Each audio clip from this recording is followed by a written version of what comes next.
the FDA approved the first new treatment using a new mechanism of action to treat schizophrenia since the 1950s. He was the person who discovered that, and not only that, he founded the company. He was the first employee, and this past May, he sold his company to Bristol Myers Squibb for $14 billion. We have Jerry Sanafora. Jerry is he's a professor of psychiatry at Yale.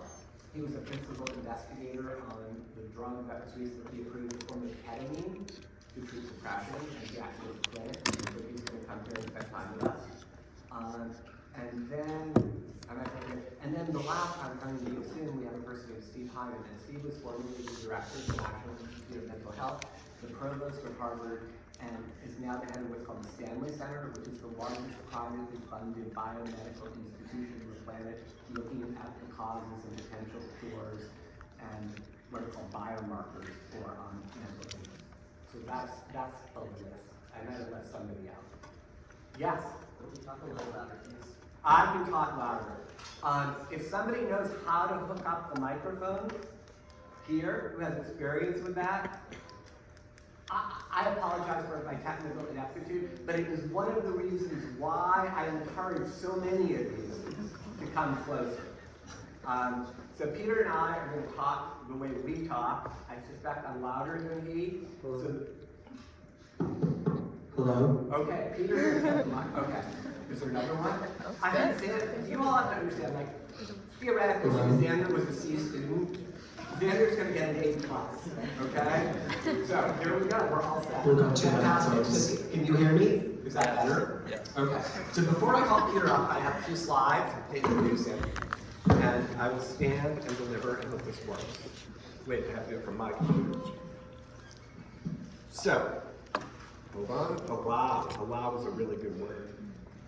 Okay, so before we talk about what we're going to talk about today, out of respect for Peter, I think it's important to plug his most recent and fascinating book, a novel. Yes, Peter, a psychiatrist and a scientist, has written a novel, and I encourage you all.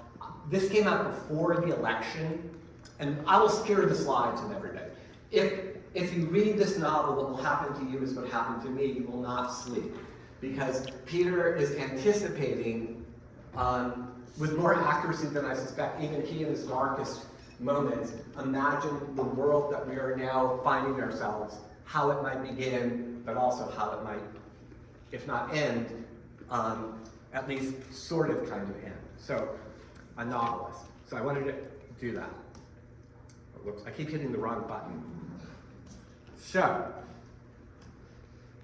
also, as I said before, we'll have plenty of time for questions, and I will create space, I hope, so that you can pepper us with questions throughout, and you can, of course, at the end of our talk, I'll look at the clock and make sure there's time. The one thing that I was going to ask is as follows. As a 60-year-old, I'm allowed to say this because I'm allowed to be ageist, but this is really just my class, and there's a few extras paying, and some colleagues, but I would really like to ensure that students and students alone ask questions, and of course you don't have to be a student in trouble in mind to ask a question. That's just, you don't have to honor the request, I probably wouldn't. But before getting started, I want to provide a little bit of context about a book Peter wrote more than 30 years ago, before virtually all of you in the room were born. And the book was called Listening to Prozac. And an anecdote at first. I walked through a bookstore in Washington, D.C. called Politics and Prose, which is a really nice bookstore. And I saw the book, and it was a yellow cover. I don't even like yellow, so that alone was a red flag. And I didn't imagine I was going to buy it. But then I started flipping through it, and I said, wow, this is really interesting. So I bought it in hardcover, and I had no idea who Peter was at the time. And frankly, other than maybe his family and close friends and people in his circle, they knew who Peter was, but I didn't. But I figured, I'll buy the book. So, some facts and figures about this book. It was published in 1993. It has since been translated into these and other languages.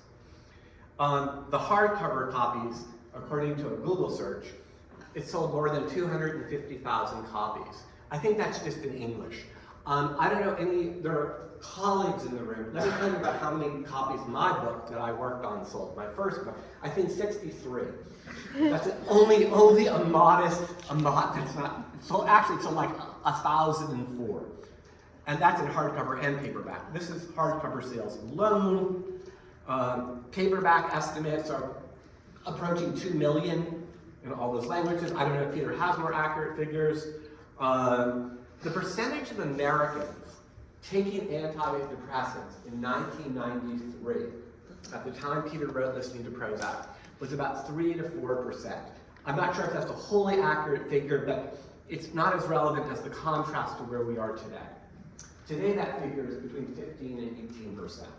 Now, is that all because of what Peter wrote? Of course not. There were a host of other things taking place in the United States and around the world. I'm working on a project that also offers another potential reason why we saw a rapid increase in the use of antidepressants at about the same time, and there were other things. But there's no denying the impact that Peter's book had on this trend, regardless of what you think. And just to put some reminders, which means the growth of more than 5 to 6 times as many Americans are taking an antidepressant today as they were when Listening to Prozac hit the bookstores. So very few people in their life, certainly not I, and I suspect few at Wesleyan, if any, will ever do anything that I don't want to say had that much impact, because of course it was one of a number of other factors that contributed to this, but it was probably among the top 3 or 4. So, how was Listening to Prozac received at the time it came out in the early 90s? As I said, it was in 1993. Well, on the one hand, if you're old, you will realize that the people who are attached to these quotations are extraordinarily eminent.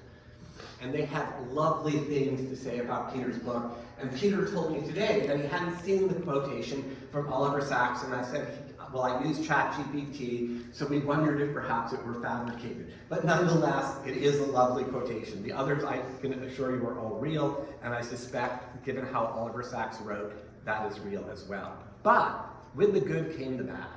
Not everyone was a fan, and the people who were critical of Peter's book were no less famous. So, whoops, to go back.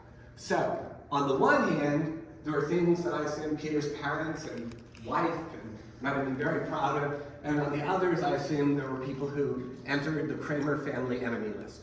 Now, I say that because that is what a great piece of scholarship does.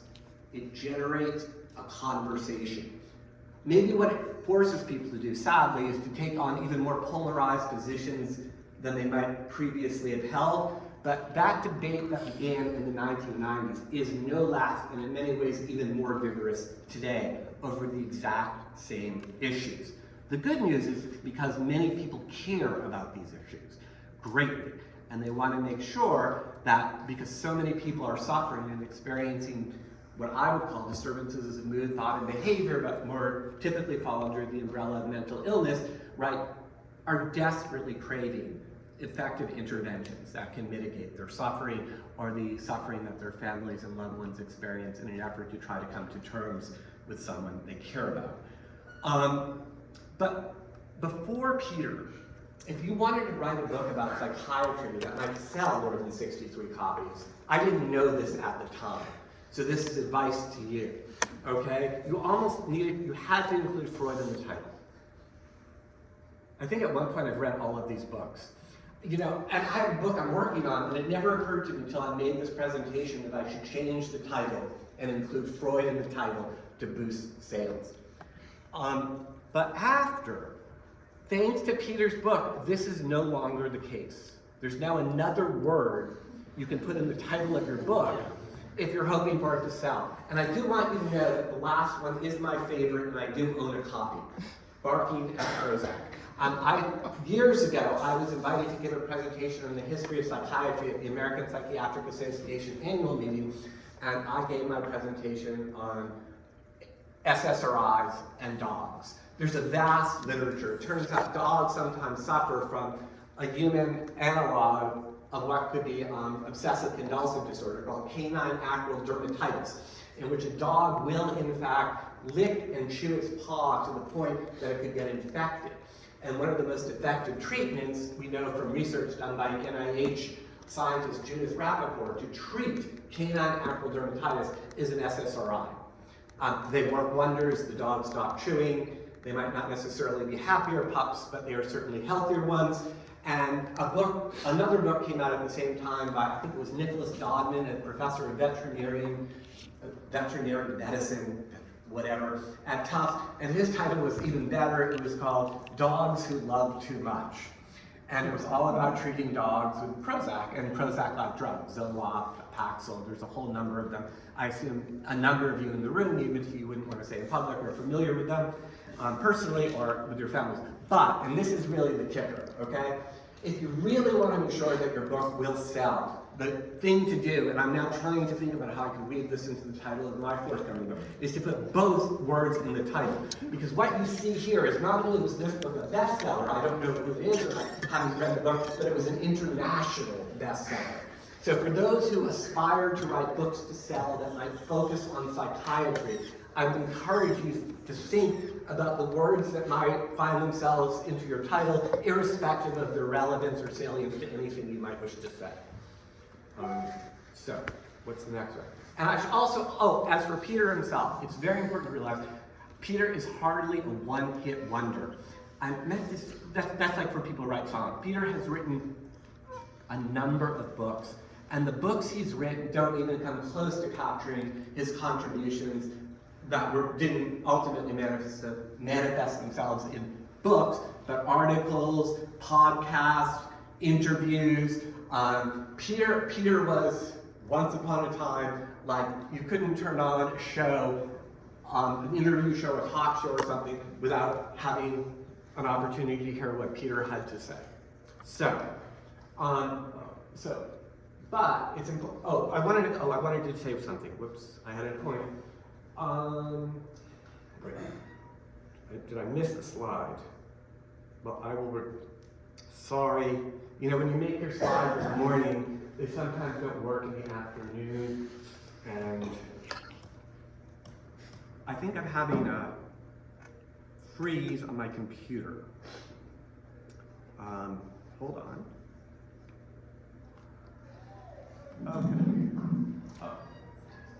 Okay. I'll jump ahead.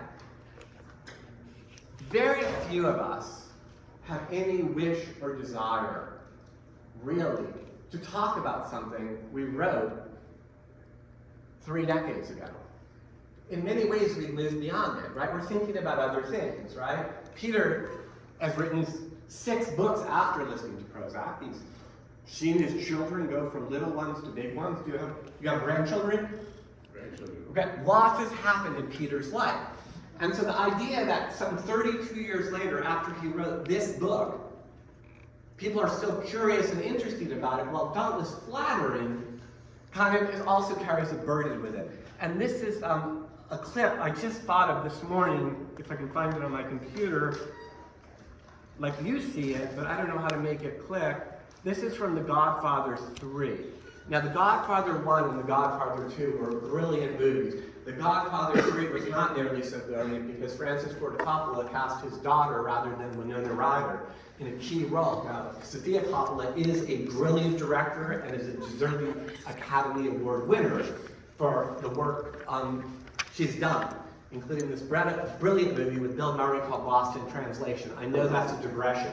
But this was The Godfather 3, but this is the line that I thought of when I thought of Peter being here today, and I hope it will be clear.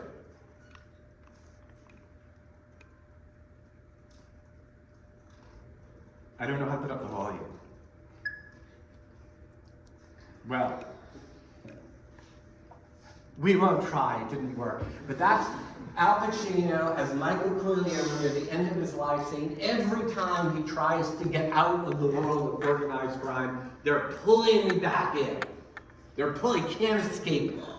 And so, sadly or perhaps pleasantly for us, Peter cannot escape what his accomplishment from 30 years ago that has had such an extraordinary marked impact. not only in how psychiatry is practiced, but how we, even if you don't know it, may unwittingly conceive ourselves and what it means to be a self. So with that, I call Peter up, and I'm gonna, if you check, I'm going to be Dick Cavett, Peter is going to be Sigmund Freud, and we're gonna have a chat, and you are allowed to join in. And please do, because, you know, we both kind of know what we think about things, right? And so this is really an opportunity for you, and unlike the past, I even have notes, to see if you can elicit from Peter, you know, things you might be interested in. So here's Peter Kramer.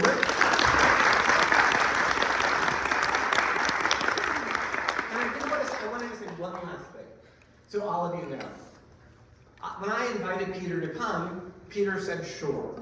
So Peter's coming here in the spirit of incredible generosity. He's taking time out of his day, he's driven here, he got an okay lunch, but nothing special, whatever you think of the Daniel Stanley comment, and now he's here before you to share his thoughts, insights, and questions that he might still have. So now we can begin. Do you want to say anything before we start? Yeah, I think I should say a few things. Can you hear me? Please let me know if you can't hear me. There's nothing more frustrating than leaving a room and hearing, oh, people didn't hear you, so raise your hand. I do go into trances and mumble and so on. I feel very lucky to be here. I love teaching, I love being around undergraduates. I'm not a very good teacher, but I love being allowed to teach. And I hope you feel very lucky to be here. I just had lunch with some of Eric's faculty, some of your teachers, and you're just in a place with terrific, terrific faculty. I hope you take full advantage, go up to people, they like to have you say, you know, can I piggyback on your research, or can I run something by you? It's, you know, what a wonderful, wonderful place. Let me say let me say something quickly. We're obviously going to run out of time before we get very much done.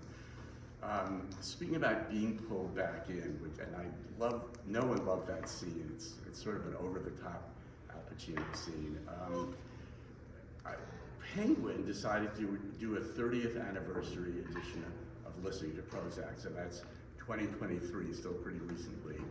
And for that, they had me write a new introduction afterwards.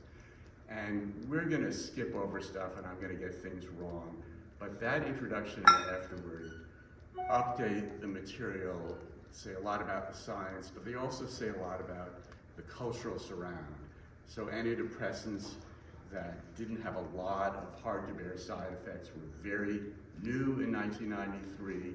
People were very interested in them. There was a lot of hope surrounding them.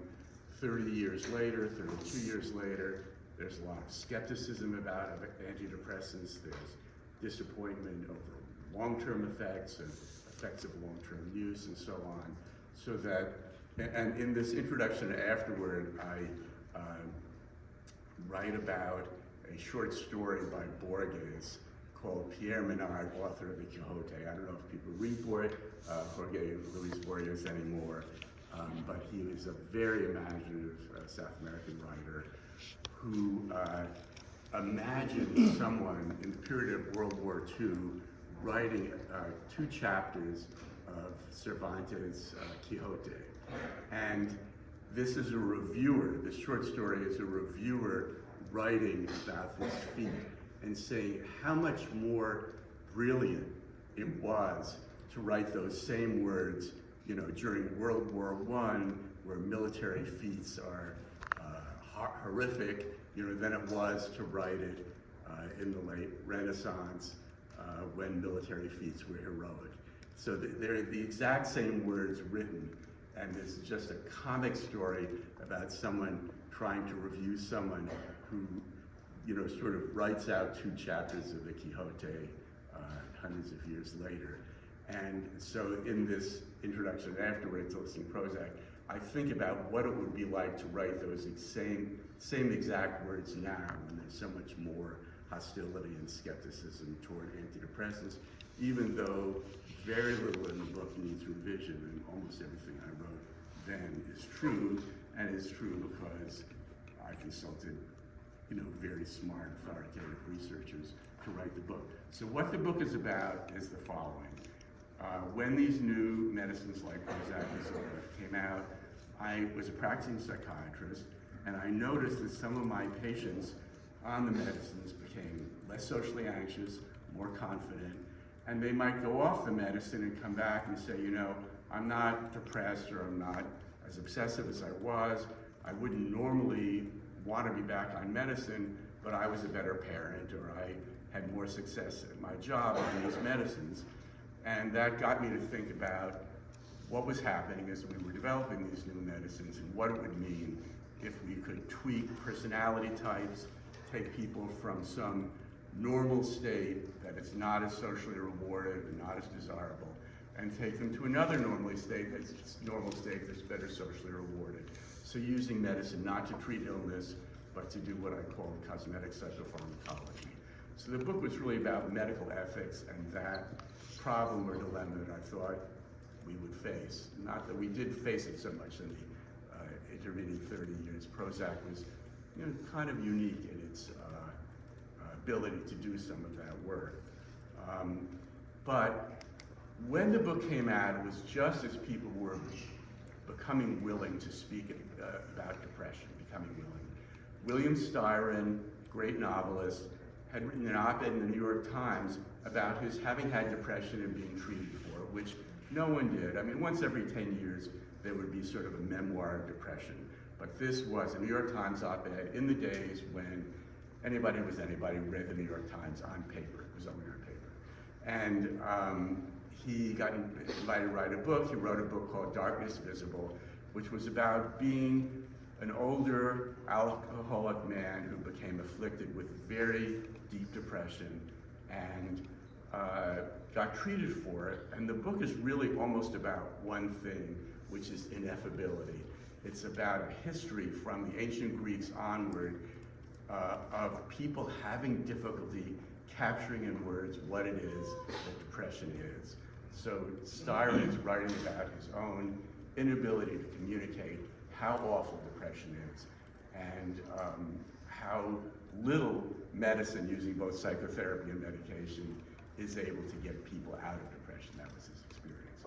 But anyway, Listening to Prozac happened to appear shortly after that door was opened, and people, although it wasn't really about depression and depression treatment, it had to take people through the biology of depression, what was known, animal ethology, cell biology, everything that we knew about personality traits that resemble depression, and it was taken to be a book about depression, and became enormously popular. And not just in the way that you see, it wasn't just that it had good reviews, it was sort of the talk of the nation for 6 or 8 months.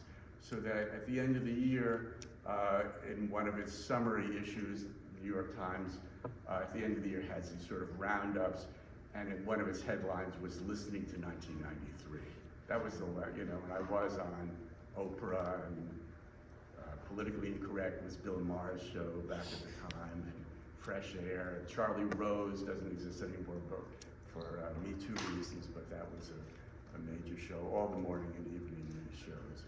So it was, it wasn't just that it got good reviews, and those reviews that you saw, the negative reviews, those are really debunking statements made over 30 years. Those weren't contemporary. The book really had pretty uniformly good reviews when it came out, with the one exception of the Danny Friedman quote, which is a long story I can tell you about. So, just so you might be more comfortable, Yes. and certainly so I will, thank you.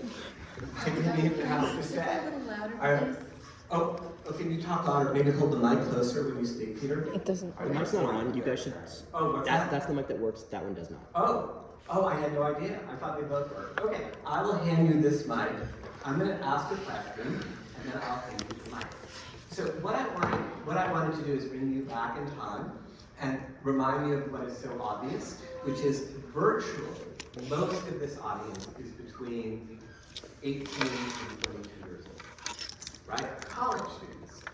And they're at a point in their life where they're, I suspect, thinking about what they may wish to do with that life. And so what I thought I'd do is I'd ask you some questions, but I apparently will sit closer so I can pass the mic back and forth. And I'll ask some questions about how you got started. So first, tell me where you went to college and what you studied. I went to Harvard. I was the first boy from my school to go to Harvard. I'm from a humble immigrant child upbringing. Went to Harvard, and I majored in Harvard's oldest major or field of concentration, which is history and literature. And had no notion of going to medical school or going to psychiatry as an undergraduate. And I was very interested in writing. Okay, so you're interested in writing and you majored in history and literature. Out of curiosity in the audience, how many people here right now are thinking perhaps they might wish to go to medical school? Raise your hands. To be loud. Make me proud. There's a bunch. How many of you are majoring in history and literature? Some. Wait, you want to clarify, James? History. You're majoring in history. Oh, I should say history and or literature. Okay, but how many are majoring in like what I guess I would call a hard science or a softer science? Okay. So I wanted to cue that up. Okay, so you saw, just knowing that. So, okay, so you majored in history and literature, and then you wanted to go to medical school. So, I mean, were you able to get into a good medical school? So I had a scholarship to study literature. Basically, I was studying literature philosophy in London after undergrad. And I felt that I was not as happy as I should be based on the progress I was making. And went into psychoanalysis as a patient, as sort of a low-fee patient. And decided that I wanted to become a psychoanalyst, which I never did do, but I decided to go back to medical school. And so I, on the side, took some science courses in England and came back and proctored dorms at Harvard and took summer school courses at Harvard and immediately got into Harvard. I mean, I just went to Harvard Medical School. Medical school too. Okay. I thought that made Yeah, and it was interesting because I was told I would not get in. I had a scientific bent. I'd taken college science courses throughout high school. I didn't take science in college, but so, you know, I did very well on the standardized test. It's a surprise of people looking at the test because I shouldn't have, but it was, you know, sandbagging. And so I just went out to Harvard. I'll talk loud, and I'm going to let Peter keep the mic. Is that okay? Can you hear me? I think I'm able to project, or at least I fantasize that I can, and that you're hearing me, listening rather than everything. So, okay, so you went to medical school, and people who go to medical school become doctors, right? Did you know what kind of doctor you wanted to become? So, for those who don't quite have a plan, you go to medical school, but then you do something called residency, where that's where you specialize. So, you know, some become proctologists, some become psychiatrists, some become surgeons, right? There's a whole bunch of different things. So what thing do you think in medical school, when you got exposed to the whole sort of broad panoply of what a doctor could be, what did you want to become? So I only went to medical school to become a psychiatrist. I thought that meant being a psychoanalyst. I thought it meant doing psychotherapy. I thought diagnoses were ludicrous. I had no interest in medications. But I have to say, I had no business in medical school either. I couldn't have told you that measles was an infectious disease or where the liver or spleen were. I mean, I just came there from history, literature, philosophy, and being a patient in psychoanalysis. Might you have imagined that rather than take the risk of being vaccinated for measles, it might be a more prudent course to get the disease and be treated with vitamin A? Is that something that might have been in your frame of thinking at that point in your life? I will, you know, I loved medical school. I really thought things like radiation therapy and so on were interesting. I mean, it is an interesting, humane discipline. I recommend for everybody to go to medical school. It's fascinating, but you do come out different. You come out with a very thorough respect for experimentation and research and skepticism about things that kind of make their way to practice just through consensus. And yes, Eric didn't say what Death of a Great Man is about, but it's about a psychiatrist, elderly psychiatrist in Providence, Rhode Island, being dragooned into the treatment of a buffoonish, narcissistic national leader in his disastrous second term. So that's what the novel's about. And he's found dead on the psychiatrist's couch. The psychiatrist is the man on the run, and that tells his story. So that's, yes, so that answers that question. You mentioned that everyone should go. You have children, is that right? How I many? do, 3. 3. And did any of them take your sagacious advice? One is a doctor. Okay. So maybe a third of you will be after this lecture. I can say the opposite also. Go for the money. Don't go into the helping professions. All my kids are trying to be helpful. I have the same issue, by the way. Or the arts. Yeah, when I think the dollars my daughters are leaving on the table. Well, anyway, okay. So in the end, you aspired to be.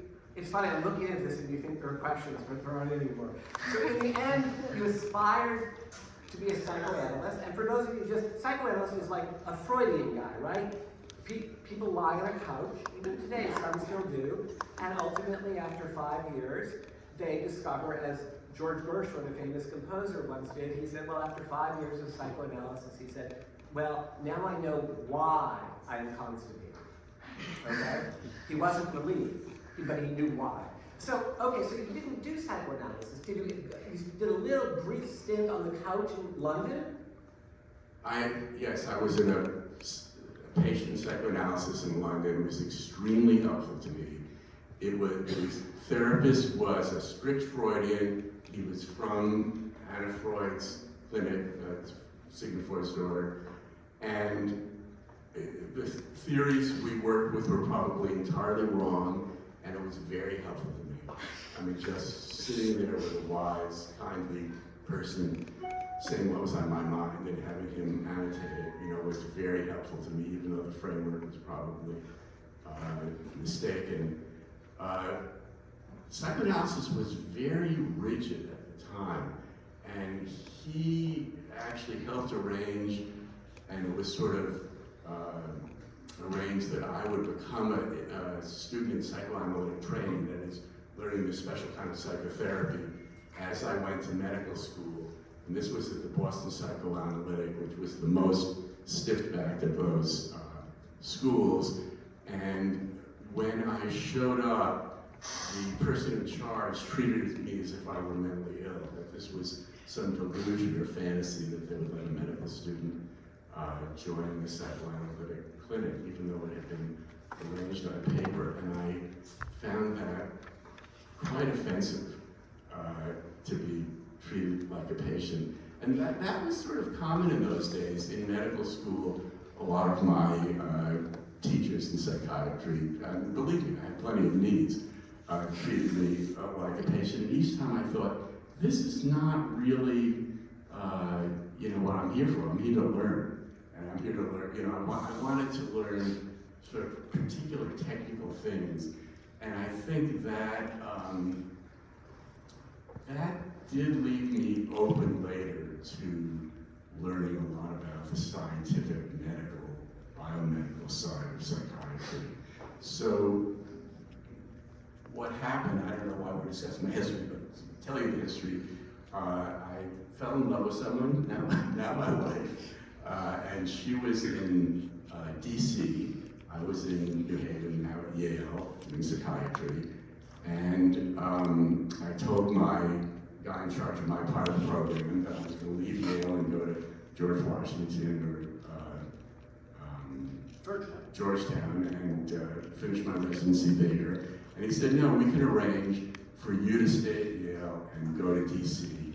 You just have to work double time for me for half a year, and I'll let you go to DC for half a year. And if you know what residency is like, you can't do double time. But he had me do some extra things for him, and I would fly back and forth with the woman I was dating.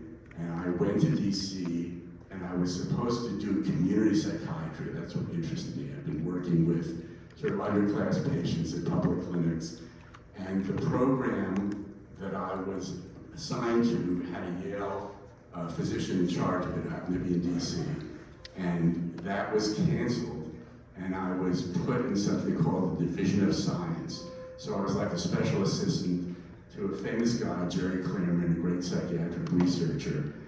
And we were translating psychiatry, drug addiction, all that research for the legislature and conveying the administration's priorities to researchers and people who gave out research money. So I got to know the entire research portfolio of the United States, which was largely biomedical at the time.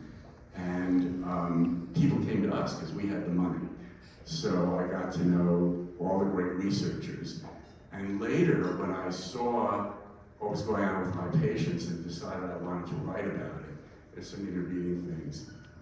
I already knew all these people.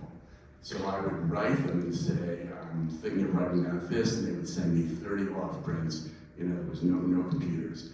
They would send me, people would publish in journals. The journals would supply them copies of their article. I stated it was called an off print, and they would send me a big cardboard box with 30 or 50 articles, and I would read everything on a given topic. And that was how this book was written.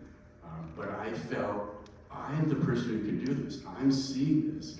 And I am basically someone who was always interested in psychotherapy, who really focused on psychotherapy, but who, who knows the science relative to what the drugs are doing. And that was the foundation for the book. Now, the intervening thing is that I had written a novel. And the novel came to the attention of a psychiatrist, and the psychiatrist was friendly with a guy who was starting a new trade paper, one of these things that has drug company advertising in it, and goes free to every psychiatrist. And he invited me to do book reviews for him. And after a couple of reviews, I said, I'm going to write you a column. And he said, what is this? And I said, nobody has this column. Only I can write this column. I wrote a column called Practicing, about what it was like to be a psychiatrist at that moment, a monthly column. And along the way in that column, and W.W. Norton contacted me and said, we'd like the column, write us a book. I wrote a book for them, largely about psychotherapy. But in the course, as I was writing This is not book, listening to Prozac, right? No. No, go back, explain. A book called Moments of Engagement, which was about intimate psychotherapy in an age where psychotherapy is getting routinized and people are relying more on drugs, what it's like to have close encounters with patients. And, but I also wrote about what I was seeing with these medicines like Prozac for my colleagues. I wrote articles saying people are saying that this medicine is doing some of the things that conventionally psychotherapy does. They feel less neurotic on it, they're acting more socially, they're less obsessive. You're seeing what I'm seeing. And Newsweek was doing an article on Prozac, and those days, again, pre-computers, they had staff librarians at Newsweek. I wrote for Newsweek, so I knew about this. And I was the only person who was writing about personality change and medication and Prozac, so my name came up in these articles in Newsweek, and eventually it was sort of decided in the publishing industry that I would write this book, Listen to Prozac. Can I take a break and ask a couple of questions just about that? I'm going to intrude. Okay, so your first book, we discussed this at lunch. So your first book, which you mentioned, right? For those who write and are hoping, and I don't mean this with any disparagement, a lot of scholarly work, there's no sense of making any money off of what you write. You don't get paid, you spend 5 years, Cambridge University Press publishes a book, it costs $239, half a dozen libraries buy it, and maybe you'll get a royalty check of like a few $100 every once in a while, and then it ends. So, but when you're writing for trade, like the types of books that you might see in a bookstore, not just like R.J. Julia or another bookstore, in the neighborhood of a college campus, you get what's called an advance, which is the sense of like, people are going to give you a little money up front because they want you to know you're in love. So how much money do you get as an advance for the first book? I think, if I'm right, that I got $1,000, which was $300 on signing, $300 on completion of the book, and $400 on publication. And did the book sell well? No, it was meant to be a trade book. It was Norton was a publisher. It was on the boundary of technical. They did some technical books. They did some trade books. Sort of meant to be a trade book. It was reviewed largely in medical and psychiatric journals. I don't know that it had a lot of popular reviews, and it sold almost nothing. But I was lucky that so I always wanted to write novels. So when I had this very good experience, which was when I was thinking of writing Listening to Prozac, I spoke to an editor I knew a little bit who liked to deal with people who wrote in psychiatry, Tony Burbank at Bantam Books. And she said, this is an idea that's going to be very popular. I would buy it, but you shouldn't sell it to me, you should get an agent. And she gave me some names, and I had some other people give me names, and I sent this idea around, and I signed up with a literary agent. And he had sent this book out for bids, and there was a little bit of a bidding war. This is Listening to Prozac. This is Listening to Prozac now. And I went and interviewed potential editors, and one of the editors was Nan Graham at Viking, who did fiction. And they were offering about what other firms were, and I said, I will go with you if you will promise to do a novel with me. That was my focus. That my next book is going to be a novel. And how much did they give you? I think they paid me $10,000, so in those days agents took 10%. By the way, if you haven't seen the show, Call My Agent. See Call My Agent, it's on Netflix. Fantastic show in French, not about literary agents, but about agents for actors and actresses. And it's in French, the name for that show, I think, is 10%, 10% is Call My Agent. So my agent took 10%, so I got $3,000 on signing, $3,000 on completion, and $3,000 on publication. And how many copies do you know how many copies it sold, or were my figures accurate? I don't know. I think the 250,000 is accurate. Things are calculated differently now. Michael Roth has a question. Violating my rule that no one over 25 can talk, but please. I was just wondering if you thought about how your life might have been different when you were in London and had that therapeutic encounter. If instead of having that therapeutic encounter, which I assume took some hours, you were given Prozac. Oh yeah. I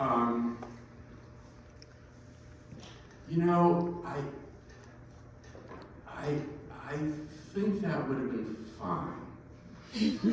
I was very driven. I wanted to be a writer, and I can see another life where I really did just write fiction from the start. I think I was timid. I was an immigrant's child. I didn't have a lot of financial backstop.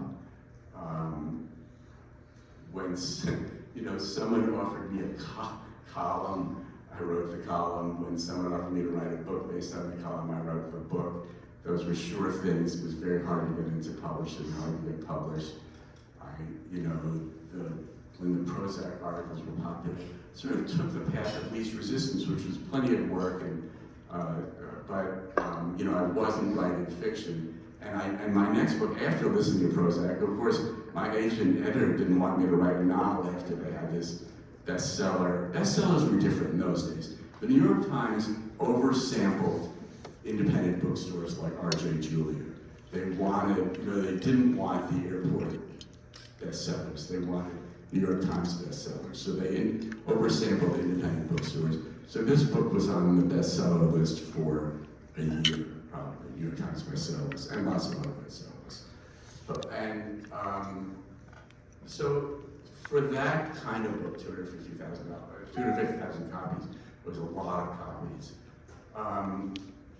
Anyway, I can imagine a life where I went right to writing fiction and failed and, was starving in a garret. I was very intent on writing, and it was, part of knowing something particular that the culture wants to know about is convenient for a writer.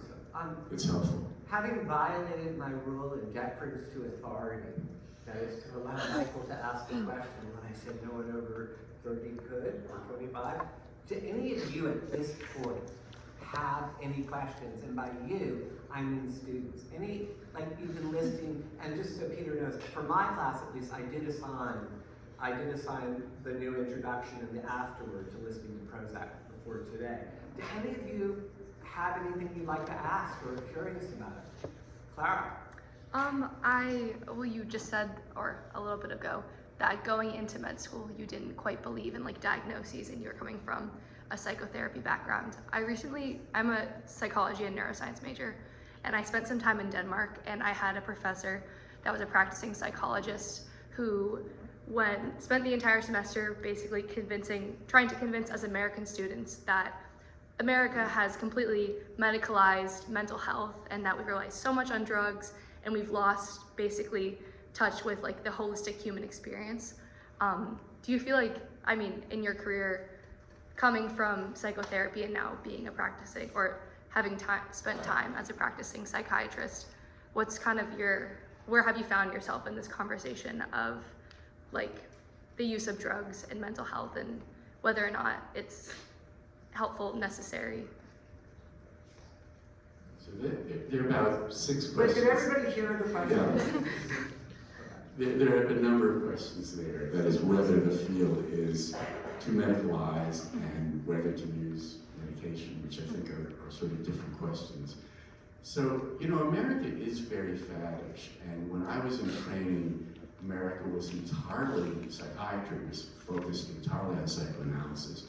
All the chairs of departments had been psychoanalyzed, they were all trained as psychoanalysts, and there was a study that looked at manic depression. So manic depression is one of the more concrete illnesses that psychiatry and psychology face. It's in all cultures, it's problematic in the extreme, and there were twice as many or more diagnoses of manic depression in London than there were in New York. Because American doctors didn't care about diagnosis. Because if all you were doing was psychoanalysis, it didn't matter that much what the diagnosis was. The question was, is the person a good analytic candidate? And then after the discovery, or really the dissemination of the discovery of the thing, which is a terrific story, if you don't know it, it became, which is a preventative and treatment for manic depression, it became important to diagnose manic depression, and of course the British were right and the Americans were wrong. So probably we are faddish in the other direction. We probably, imagine that we have a better medical handle on mental illness and mental disorders than we do. But that said, doctors are very smart. And doctors know that. You know what I mean? That is, psychiatry, if you see a psychiatrist, it's not like this is some rigid figure who buys the most extreme version of every medical explanation of illness. They know the critique. They know the critique as well as the critics do. And the truth of the matter is, whoever you see probably has a very complicated view of what is in front of him or her. And, I think that's the case. The story about medicine is a long story, and I've written a number of books on this topic. One is against depression, which is about to what extent it makes sense to see depression in particular as a medical illness. And the other is ordinarily well, which is about antidepressants and whether they work at all, because there are lots of claims that they're just glorified placebos. And my answer is yes, they work. And we have a wish culturally, or certainly have had a wish, to have melancholy be a moral affliction or an especially sensitive way of seeing the world. And there's a lot of resistance to seeing depression as a medical ailment. And that means there's a lot of resistance to seeing medicine as a treatment for depression. And in particular, and in addition, there's sort of interprofessional conflicts, so that social workers and psychologists and other professionals who can't prescribe have a vested interest in favoring psychotherapy as a treatment for mental illness. So there's an enormous anti-psychiatry movement. The anti-psychiatry movement began as opposition to rigid psychoanalysis in its day, and became opposition to narrow diagnosis and medication treatment. There's no anti-nephrology. There's no, so to the extent that psychiatry is a legitimate medical specialty, this is a special burden. And I do think a lot of nonsense is written against the medical treatment of depression. So if I were to give a very short answer, I'd say antidepressants spare people a lot of suffering and allow people to do a lot of things that are useful to them, that is meeting their developmental milestones, being good parents, being Good students? fulfilled at work, good students. I was very conservative with medication as a clinician. I took people off antidepressants all the time. And by the way, they came off them without terrible effects you can read about in the press. I think it is good to take drug holidays and see how you do on your own, and certainly good to do psychotherapy and all the other things that are, there's no harm in exercise and healthy diet and all those other things as well. Are there any other questions? That was a great question, Clara. Does anybody else have a question? You're not in my class, but go for it. I just have a quick question. So, obviously, you started in college considering a writing career and considering just a future in writing, and then you transitioned to medical school, and obviously you still ended up writing. But while you were in medical school, did you have a vision of how you would get back into writing at that time? I was entirely innocent about writing as a business I just loved writing. And I thought that if people went to the attic and wrote and nothing was published until after their death, they were writers. And we have examples of that, Michael, by the way, I should, Michael Roth, say thank you. Michael invited me to do a talk and essay for a Library of Congress conference on Freud, which really gave the initial, and I ended up writing Freud, but gave the initial permission to write about Freud, so that was just very... Freud in the title. I'm sorry? We had Freud in the title. Yes, Yes. yeah. Bye-bye, thank you. Yeah. So, by the way, I love everything. I love treating patients, and I love writing. And I wrote throughout medical school. And I don't know that anything was especially published that I wrote in medical school. And I wrote throughout. I've always written. I was a writer before I was a doctor. I wrote. If you you know, I was saying when I was here a while ago, I met with Amy Bloom. I mean, if you know people who really write very substantially in their adult life, they will tell you a story about something that happened when they were 6 or 8 years old when they were writing. It's not that all writers are like that. Some people come to it at age 70, but yes, I was, and you should write. Yes, right. Other questions? Yes. Do you think that the food we're eating today and the way that we live our lives with social Talk media? louder, say Yeah. louder, so Do you believe that the food that we're eating today and the way that we're living our lives with social media and video games has amplified depression in kids today? Or mental illness? Yeah, so there are sort of two questions. One is there more depression in kids today? And two, is it due to things like food or social media and so on? And I don't know about the first question. There's a lot of, historically, a lot of alarm about increases in depression over time. So that, and there are secular trends in depression, right? So that in real times of crisis like war, there isn't a lot of depression. Maybe because there's more social cohesion, maybe because people go to the front line as a way of committing suicide. You know, it's sort of hard to know what makes depression go up and down. But there are many instances of a social belief that there was a epidemic of depression where later looking at the data there wasn't. So I think when you're in it, it's a little hard to tell. And there's certainly these secular waves of suicide, which are sort of a separate issue and don't necessarily go, you know, but we have more suicide today, but, you know, probably has a lot to do with the opioid epidemic, unemployment, social isolation, you're sort of talking about.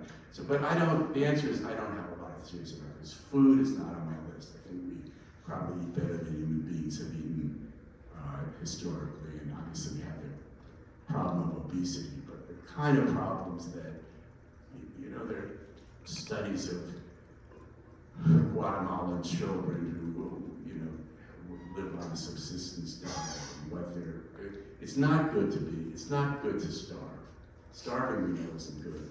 Beyond that, whether other things are bad for people, I think we don't know a lot about. Social media, I don't have a good sense of it. I mean, I understand all the particular issues like bullying and so on, but there's a big sociological argument, the Gemeinschaft and Gesellschaft argument, historically, which used to be whether it's better to live, sort of whether it's better to live in cities and complicated social situations or in towns that are simple and so on. And we have, you know, this romantic notion of the town or the village. And of course, in the town or the village, your social situation is very fixed. It's hard to get away from your family or your tribe or subgroup. There are lots of psychologically oppressive things about villages, but everybody's focused on the alienation, you know, the sort of 1 in a million alienation of cities. So I think, let me give a bigger answer to this, which is, you know, you will use your college education forever, and it's important to have a big, wide frame of reference, like knowing what the sociology of stress is and so on. It's, you know, this is a tremendous basis for whatever else you do. And I think what I have liked as a writer is to take a small problem, like here's a medicine that seems to be having personality effects on people, and take a very broad view of it, starting with cell biology and animal ethology and personality theory and throwing everything at it. That's how I like to write, to do enough of the small topics so that it resonates. I mean, my next book after this was Should You Leave? And it was about relationships where it's a close call whether to stay or go, and what are like a dozen psychological theories that have, you know, shed light on that. And so so I don't have an answer for you, but I think it seems to be more fruitful not to have an answer than to have a simple answer. Other questions? Wait, Ned. Yeah, He's how in do my you- class, so he comes first.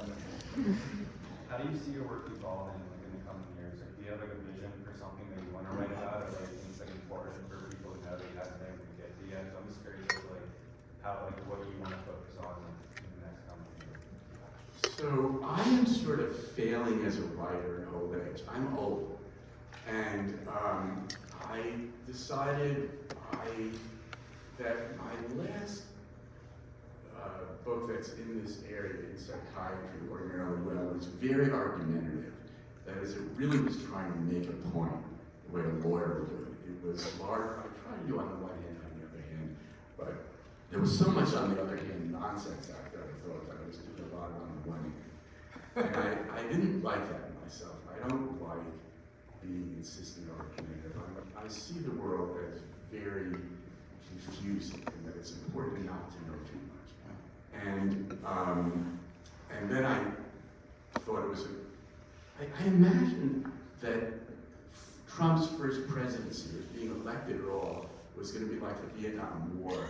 That the whole culture, that anybody who was a good dramatist or cartoonist or filmmaker or poet, you know, would do something about Trump and what's wrong with the culture. And I thought I would do this little piece of it, you know, what it would be like to be a psychiatrist forced to treat this extremely unlikable figure. The figure in the book is not Trump, it's fiction, it's really fiction. The figure in the book is his own figure. But I thought when the book came out, it would be, you know, a whole culture of writing of this sort. So I felt compelled to do it. And then I don't know exactly why this other thing hasn't happened. But there are some very good writers who are doing things. I mean, Zadie Smith's latest book has some implication, you know, relationship to Trump, and there's some others. But I decided to be a writer full time and to largely write fiction. I've written a book that has not found a publisher, that I think of as autofiction. It has a memoir quality. It's set in 1 month during the COVID epidemic. I'm writing a full-out novel now that's entirely from the imagination. So, and my question about this for myself is, does that mean I'm retired? Like if you were really making, I never felt I had to make a living as a writer. I was making a living as a doctor. But, you know, is doing just what you want to do rather than what your editors and agent want you to do being retired? Or is it, you know, finding your calling and doing your true work and, you know, just started to be employed? So that is my question to the self. I'm 76, by the way, so that's the... Other questions? And there aren't, nobody's writing good books in the 80s, right? But I'm Yes. I personally grew up in like a really anti-depressant household, and a lot of things I heard from like we had long discussions about it, and a lot of my parents' big things was the idea of a spark kind of being dulled by antidepressants, and I just wanted to know what thoughts on that were from like 50 years ago. So this is a complicated question about whether a spark is dull by antidepressants. My experience is the opposite, that I think there's some stigma, some evidence of stigma in this viewpoint, which is people don't realize how bad depression is and how much of an illness it is. I mean, people die younger than they should, they have heart disease more than they should. People think that the modal depressive is a PhD student who can't finish his or her thesis, you know, and is in a rut. It's a single, you know, mother who got less education than she should, who is underemployed, who is not being a good parent to her children. You know, that's who's depressed. And is the typical depressive patient. And these medicines are extremely helpful. Now, there are people today who think that the way antidepressants work, primarily, not as a side effect, is dulling consciousness. That they just lower everything, so you're less depressed and you're less. Whereas I would say, I think antidepressants have some very specific effects against depression. They make people better able to learn, less go around in circles, that is, learn about themselves, and get a more accurate sense of their position in the world. But they do sometimes have as a side effect some mental dulling. And we try to take people off medicines or lower the dose and add another one, or just lower the dose, if that side effect occurs. And we have some chemical, biological theories about why sometimes that happens. So that's my belief. I'm going to take a stab at your question. You heard from the doctor, now I'm going to let you hear from the patient. Okay, so about the notion of dulling. I'm teaching in a class, I have 46 students. You can ask them after class if I seem dull. I went to Wesleyan. I was a really good student here. I went to graduate school, I got a PhD, I was a really good student. I went to the University of Chicago where I taught. I published my first book, relatively speaking, at a young age. This is not to boast, it's a fact. I was the only non-tenured faculty member in the history of the University of Chicago to win their ABL teaching award, so they changed the rules after, so it would never happen again, and I had to be a tenured track faculty member. But then I couldn't get an academic job. And I became clinically depressed. And I will describe in very simple terms. In a period of 3 weeks, I lost 20 pounds, I did not sleep, but I was still eating. I'm married, and I have a lovely wife who cares for me, and we have a little baby, and the clothes on my floor piled up and up and up and up and up. And the only time I ever got out of bed was to pee. Okay, so I saw a psychiatrist who was wonderful. Originally, we didn't start with meds. I saw him 7 days in a row, like for 2 weeks, or 14 days. Every single day I went to his office. On day 6, we decided, okay, let's try medicine. I think that medicine saved my life. Like, it saved my family, it made me able to do everything that I used to be able to do before, and I don't think it felt me. Now, other people might not have that experience, but I do think it's a privilege for those who have never experienced the suffering or ever seen someone whom they love and care deeply about experience that suffering, to hold a bunch of folk theories and embrace, like Viktor Frankl, if it doesn't kill me, I'll only go stronger. For people who have really bad, intractable depression, if it will kill them, they will not grow stronger. There's no psychotherapist in the world that can arrest that state of affairs. And so that's dogmatic, but I embrace that. Peter was obviously more diplomatic about it, which isn't to say there are not potential risks as there are with any medication, whether it's to treat an infection, whether it's to treat toenail fungus, whether it's to treat, I have hypertension and high cholesterol. All of life and all of medicine is understanding that no drug is safe, they have risks and benefits, and everybody's situation is different.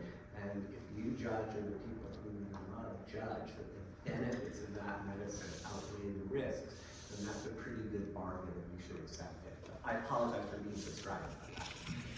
But actually, let me say what I have written about this. So, in Against Depression, I talk about a question I was asked at signings for listening to Prozac, which was, what would have happened if Van Gogh had been given Prozac? And after I heard that a few times, I thought, really? Someone who cut his ear off and killed himself? We're asking what if we had a medicine to treat it like this? This is sort of an ambiguous question we're wondering about, and he was a terrific artist before he entered the final depression, right? It wasn't like he'd not been an artist before that. The whole scintillating light effect of painting someone was all pre the final depression, and I finally was in Denmark, and someone raised his hand and said, what if Kierkegaard had gotten Prozac? And I thought, I have to write about this. This is like, you can't go anywhere. I mean, Kierkegaard writes about the misery that he was in, and the, you know, you think about it, he was unable to marry, whatever. But I think it's an interesting question, right? It's not like it isn't a question. You might lose some cultural, iconic images or essays if people in general were less depressed. So then I, you know, further in the book, write about the question, what if you could eliminate depression the way we eliminate polio, you know what I mean? So that there was no depression ever again. Is it the same kind of imagining that we have? So, Why would we resist that offer if the gods gave it to us? to riff off of that, so Dracula, the book by Bram Stoker, wouldn't have existed if syphilis didn't exist. It's about blood and the damage of blood. Thomas Mann's The Magic Mountain would not have existed if tuberculosis had been cured. Tony Kushner, who won all sorts of awards rightfully for Angels in America, a brilliant play, wouldn't have written that if AIDS hadn't existed, right? So yes, you could say, misery bequeaths great art and great contributions, but is it really worth the misery? I don't know the answer to that, right? I don't know, but I imagine every family that lost a loved one to AIDS or to tuberculosis or to syphilis would rather have them around with their children or grandchildren of those people than Dracula, The Magic Mountain, and Angels in America. You might think differently. Maybe you wouldn't get to read Kierkegaard and a host of other suicidal authors that, you know, occupy so many college syllabuses, but it's something worth focusing on. Other questions? Well, I first of all wanted to acknowledge that you followed a very interesting path going from English/history to psychiatry, which is not one that many people do. And I think it puts you in a position to treat a human in a different way that the sort of rudimentary, like, scientific education would. So I'm interested to kind of hear about your experiences with that early on, especially like how you compared to some of your colleagues who maybe didn't experience the same education as you. And then in the long run, with what you know about sort of the human experience in a literary and narrative sense, and then also in a scientific sense, is science doing enough? So, you know, a lot of questions again, and my classmates in medical school went on to do extraordinary things. Some of them were very nerdy. You know, and we need them, right? And some of them were math whizzes, and you know, whatever it was. So I think this is one entry to medicine. Some were great pianists. So I don't think there's just a need for this, but you know, people have their hands up of who's going to medical school and stuff, and I don't know what the date is, but it used to be that, you know, about half of people who entered college thinking they would go to medical school didn't, and about half of people who applied to medical school were people who didn't think they would apply to medical school when they entered college. And there's sort of similar data for the specialties of people, what they say when they're entering, what they say when they're leaving. But yeah, I think I was accepted to medical school as an outlier. They understood they were taking someone different, and they understood that about a lot of people they were taking. You know what I mean? So somebody who'd come in, who'd already synthesized a few important molecules before coming in, you know, probably wasn't going to be a general practitioner coming out. So they, you know, I think the top schools kind of like that strong idiosyncrasy. Robert Coles was one of my teachers. We were at lunch with Charles Barber. Coles was one of Charles Barber's teachers, and you know, he for a long time taught a course in literature for pre-meds, basically, in the importance of the story to medicine. There are medical schools now, a lot of them have these kinds of courses where you can read short stories or poems and discuss them. Things have to be short, there's not a lot of spare time. And I ran a medicine and humanities lecture at Brown for a long time, where we would have authors in to widely experienced medical students and have them have lunch and teach them classes and so on. I do think that doctors are better off for having a wide, humane reach, and that probably is true for surgeons. I hope it is. So, in terms of time, we're over time. So, I know some of you may have to leave and didn't want to appear rude by leaving. Can you stick around for another 10 minutes or so? Okay.